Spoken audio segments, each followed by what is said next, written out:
नमस्कार साथियों, मैं आनंद आर्य आप सभी का स्वागत करता हूं सफर नया भारत में। साथियों, आज एक महत्वपूर्ण टॉपिक पर चर्चा करने के लिए उपस्थित हुए हैं। आप कहेंगे कि ऐसा क्या टॉपिक है, तो आपको बता दें कि इन दिनों सुर्खियों में चल रहा है यह टॉपिक, और यह टॉपिक है धीरेन्द्र कृष्ण शास्त्री बागेश्वर सरकार से रिलेटेड। लेकिन ये इन दिनों सुर्खियों में हैं, लेकिन इनका जो सुर्खियां हमेशा हर दिन बना रहता है, क्योंकि इनका इसी प्रकार का मोटिव भी है और इनका इसी प्रकार का काम भी है। लेकिन इन कुछ दिनों में आप देखेंगे, पिछले कुछ दिनों से इनका जो सुर्खियां बहुत ज्यादा सोशल मीडिया पर देखने को मिल रहा है। आप कहेंगे मामला क्या है, तो आपको मामला बता दें कि इस प्रकार का जो न्यूज है अभी सोशल मीडिया में ट्रेंडिंग में चल रहा है। जैसा कि आप यहाँ पे देख पाएंगे, तो आपको देखने को मिलेगा बागेश्वर सरकार पर हमले पर शूटर को लेकर चौंकाने वाली सच्चाई।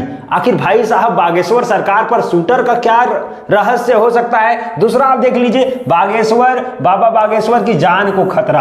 आखिर बाबा बागेश्वर ने ऐसा क्या कर दिया जो उनका जान पर खतरा हो गया? पूरी जानकारी जानेंगे। और आप देख लीजिए, जो सुर्खियों में चल रहा है इन दिनों न्यूज, दिवाली को लेकर के बहस और बाबा बागेश्वर को क्यों आया गुस्सा। इसी प्रकार से दिवाली पर तौकीर रजा के बयान पर भड़के धीरेन्द्र शास्त्री। आखिर ये तौकीर रजा हैं कौन और आखिर इनका बयान क्या है, और इनके बयान से आखिर धीरेन्द्र शास्त्री क्यों भड़क गए, क्यों गुस्सा में आ गए, इन सारी बातों के बारे में चर्चा करेंगे। वहीं आप देखेंगे जो सुर्खियां बटोर रहा है आजकल, ये न्यूज आपको देखने को मिलेगा कि बाबा बागेश्वर पर हमले पर शूटर को लेकर के चौंकाने वाली सच्चाई। शूटर कौन है और शूटर का जो सच्चाई है वो क्या सामने आया है सोशल मीडिया में, ये भी आपको बताने वाले हैं। बाबा बागेश्वर को मारने पहुंचा शूटर का गैंग, बीच में आई हिंदू भीड़ और फिर ...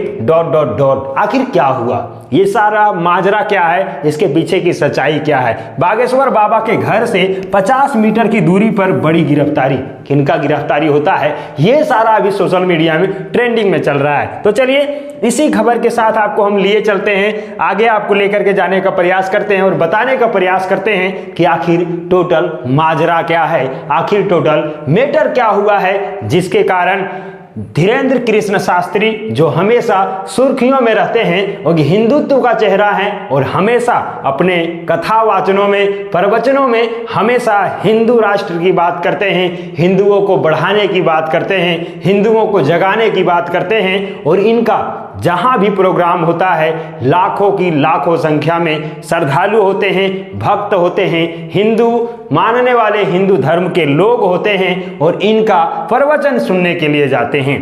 आप कहेंगे कि क्या वाकई में ये पहली बार हुआ है जब धीरेन्द्र कृष्ण शास्त्री को टारगेट किया गया है, मारने की धमकी दिया गया है, या फिर मारने का प्रयास किया गया है? तो बिल्कुल नहीं, इससे भी पहले कई बार प्रयास ऐसा हो चुका है। लेकिन इस बार क्या होता है कि उसके घर से 50 मीटर की दूरी पर ही 3 शूटर पकड़ाते हैं और तीनों शूटर के हाथ में पिस्टल होता है, देसी कट्टा होता है और गोली होता है। और जब ये पकड़ाते हैं 50 मीटर की दूरी पर, तब कहीं ना कहीं सवाल उठता है कि क्या धीरेन्द्र कृष्ण शास्त्री की सुरक्षा में चूक हुआ है, क्या उसका सुरक्षा व्यवस्था अच्छे तरीके से नहीं हो रहा है? आप देखेंगे कि ये है धीरेन्द्र कृष्ण शास्त्री, और इनका जहां कहीं भी प्रोग्राम होता है, जहां कहीं भी ये जाते हैं तो अपने फुल सिक्योरिटी के साथ जाते हैं। आप गिन लीजिए, एक यहाँ है, एक यहाँ है और एक यहाँ है, और इसके पीछे भी 1-2 हैं और आगे पीछे चारों तरफ इनका सिक्योरिटी चलता है। अब आप कहेंगे कि क्या इनका सिक्योरिटी जो है वो सरकार के द्वारा दिया गया है? बिल्कुल दिया गया है। क्यों? तो इनका जान को लेकर के खतरा के कारण इनको वाई कैटेगरी का सिक्योरिटी दिया गया है।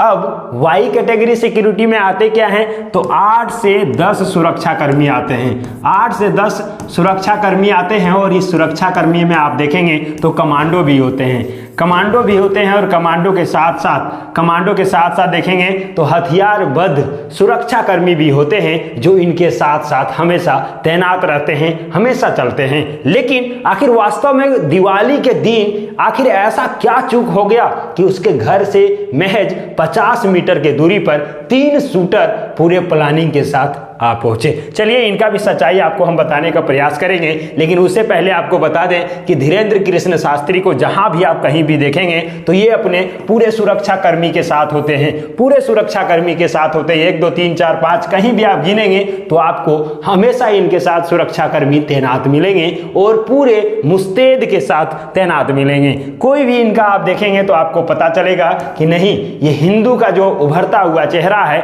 बहुत कम दिनों में जो फेमस हो जाने वाले ये धीरेंद्र कृष्ण शास्त्री हैं, ये हमेशा अपने सुरक्षा कर्मी के साथ चलते हैं, क्योंकि इनका जो बयान होता है ये थोड़ा सा विवादित होता है और इनका जो बयान होता है ये कंट्रोवर्सी में डाल देने वाला बयान होता है। इससे हिंदू लोग तो इनके साथ हो जाते हैं, लेकिन कहीं ना कहीं मुस्लिम समुदाय के जो लोग हैं इनके खिलाफ हो जाते हैं और इनसे नफरत करने लगते हैं, क्योंकि इनका कभी कभी हिंदू को लेकर के बढ़ावा देने वाला जो बयान होता है और मुस्लिम को थोड़ा सा कम दिखाने वाला जो बयान होता है, उसमें मुस्लिम कैटेगरी के लोग इनके खिलाफ हो जाते हैं और उन्हीं का नतीजा होता है कि धीरेंद्र कृष्ण शास्त्री को बहुत तरह की चुनौतियों का सामना करना पड़ रहा है। लेकिन वास्तव में आज ये 2 दिन पहले का जो बयान है उसमें आखिर क्या हुआ, इसके बारे में भी बताएंगे और आपको हम बताने का कोशिश करेंगे कि इसके पीछे का टोटल मैटर क्या है। तो आप यहाँ पे देख पाएंगे ये है धीरेंद्र कृष्ण शास्त्री बागेश्वर सरकार। इनका जहां भी प्रोग्राम होता है तो लाखों श्रद्धालु आते हैं और ये अपने प्रोग्राम में कथा सुनाने के साथ साथ पर्ची भी बांटते हैं और पर्ची लिखने का जो काम करते हैं, बीच भीड़ से किसी को भी बुला लेते हैं, उनका पर्ची लिख करके पहले से रख लेते हैं और ये उनका पर्ची पढ़ करके सुना देते हैं। जो भी उनका समस्या होता है एज इट इज उस पर्ची में लिखा हुआ होता है और यही पर्ची लिखने के कारण ये कई दिनों से, कई वर्षों से सुर्खियों में है, हमेशा ट्रेंडिंग में रहते हैं। कहीं भी इनका प्रोग्राम होगा तो लाखों की संख्या में भीड़ देखने को मिलता है। कुछ दिन पहले से आप देखेंगे तो धीरेंद्र कृष्ण शास्त्री का जो प्रोग्राम है, भारत से बाहर कई देशों में ये अपना प्रोग्राम कर रहे हैं और हिंदू धर्म के लोगों को जगाने का प्रयास कर रहे हैं। इनका जो मोटिव है ये खुद अपने ही मुंह से कहते हैं कि हिंदुस्तान को हिंदू राष्ट्र बनाएंगे, भारत को हिंदू राष्ट्र बना करके रहेंगे, हिंदू को जगाने का हमेशा से प्रयास करते हैं। लेकिन ऐसा क्या होता है कि ये अभी मुस्लिम के विरोधी हो जाते हैं और मुस्लिम में एक बयान जो आता है उसके खिलाफ ये बोलने लगते हैं और उसी का टारगेट लेकर के जो 2 दिन पहले की घटना है उसमें इसको टारगेट में ले लिया जाता है। तो उसके पीछे का कारण आपको हम बताने का प्रयास करेंगे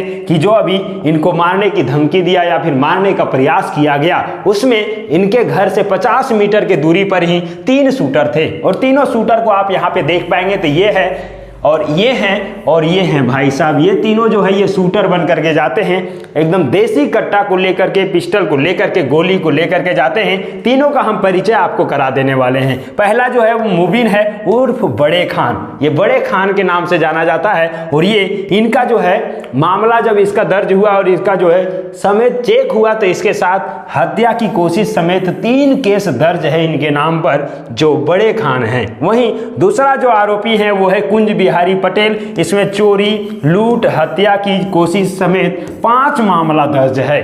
दूसरे के ऊपर 5 मामला दर्ज है और तीसरा जो है ये है पुष्पेंद्र पटेल और ये पुष्पेंद्र पटेल इनका जो है ये क्रिमिनल जो है मामला इसको खंगाला जा रहा है। अभी तक कुछ नहीं मिला है, लेकिन इनके साथ मिलकर के तीनों ने प्रयास किया कि धीरेंद्र कृष्ण शास्त्री को शूट करना है और पूरे हथियार को लेकर के आए हुए थे। आखिर अब आप कहेंगे कि आखिर ऐसा क्या हुआ कि ये चूक गए या फिर इनका जो सुरक्षा कर्मी था बागेश्वर सरकार का, उनका सुरक्षा कर्मी, वो इसे 50 मीटर की दूरी तक आने कैसे दे दिए? क्या सुरक्षा में कहीं चूक हुआ है? तो देखिए उसी दौरान क्या होता है, इन तीनों को गिरफ्तार कर लिया जाता है और पकड़ करके जेल ले जाया जाता है। वहीं आपको हम बताने का प्रयास करेंगे कि इसके पीछे का जो मैटर है वो मैटर कहीं ना कहीं जुड़ा हुआ है एक मुस्लिम समुदाय का, मुस्लिम गुरु हैं और उनका नाम है तौकीर रजा। और तौकीर रजा से आपको ये क्लियर हो जाएगा कि आखिर मैटर क्या था। मैटर ये था साथियों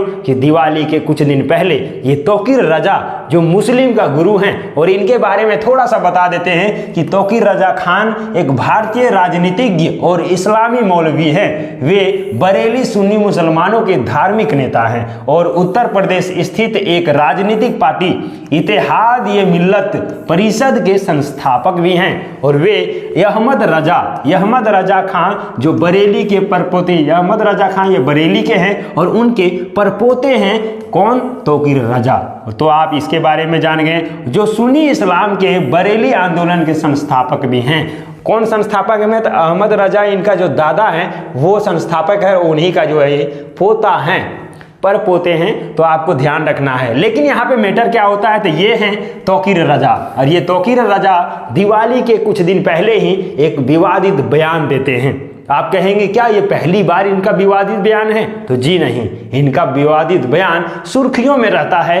कई बार ये मुस्लिम होते हुए मुस्लिम का भी विरोध किए हैं, लेकिन अधिकतर बार पाया गया है कि मुस्लिम होकर के ये हिंदुओं का कटाक्ष करते हैं और हिंदू का विरोध करते हैं और कुछ ऐसा बयान दे देते हैं जो विवादित बयान होता है। वहीं दिवाली के महज 2 दिन पहले इन्होंने एक बयान दे दिया कि हिंदू धर्म का ये त्यौहार दिवाली है और दिवाली सिर्फ दिया जलाने का त्यौहार होता है, पटाखे और बम फोड़ने का त्यौहार नहीं होता है।